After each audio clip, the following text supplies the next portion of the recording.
2,500.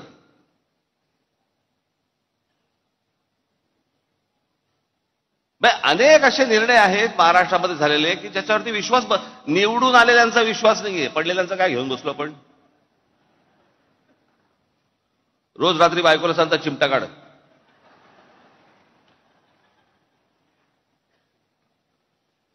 बाळासाहेब थोरात काँग्रेसचे नेते 7 वेळा आमदार झाले. 7 वेळा. ही 8वी टर्म होती त्यांची. 7 वेळा जो माणूस आमदारकीला 70 ते 80 हजार मताधिक्याने निवडून यायचे ते बाळासाहेब थोरात या निवडणुकीमध्ये 10,000 मतांनी पराभव होतो.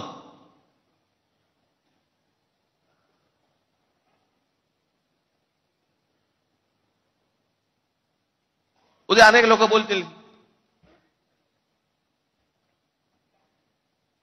की राज ठाकरेंचा पराभव झाला म्हणून त्याच्यामुळे ते हे बोलतायत. मी काय बोलतोय, अख्खा महाराष्ट्र बोलतोय.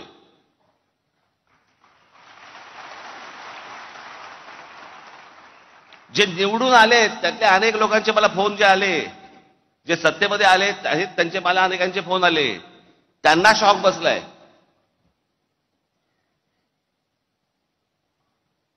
अहो 4-5 जागा येतील. म्हणजे कसं आहे, भारतीय जनता पक्षाला 132 काय जागा मिळाल्या वगैरे वगैरे. चला ठीक आहे. मागच्या वेळेला पण त्यांना काहीतरी 100 काय किती जागा होत्या, 105 च्या आधी नाही 105 17ला होत्या, 122 काहीतरी 122 काहीतरी जागा होत्या 2014ला. ठीक आहे, आपण समजू शकतो. चला 132. अजित पवार 42.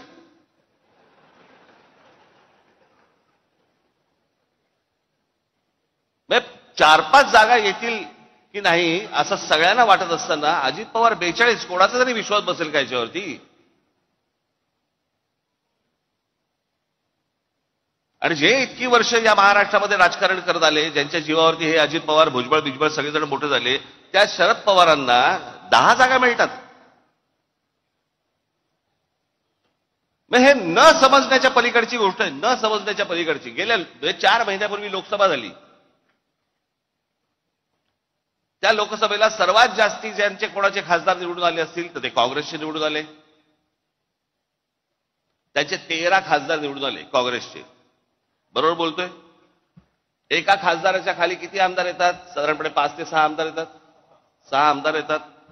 बरोबर आहे. सर्वसाधारणपणे किती एक आमदार यायला पाहिजे होते काँग्रेसचे? सगळे 6च्या 6 नाही पकडलं, पण एखाद्या मतदारसंघामध्ये 6च्या ऐवजी समजा 4 आलेत, 3 आलेत, काहीतरी त्यांचे 15 आमदार येतात.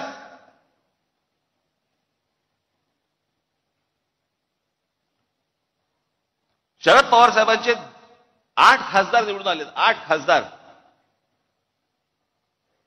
त्यांचे 10 आमदार येतात.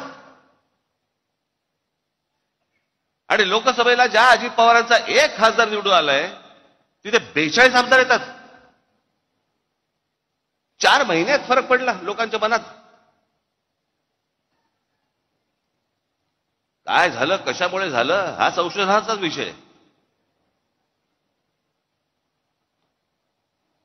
मी तुम्हाला आज काय सांगायला आलोय, या मतदानावरती जाऊ नका. लोकांनी आपल्याला मतदान केलेलं आहे, फक्त ते आपल्यापर्यंत आलेलं नाहीये.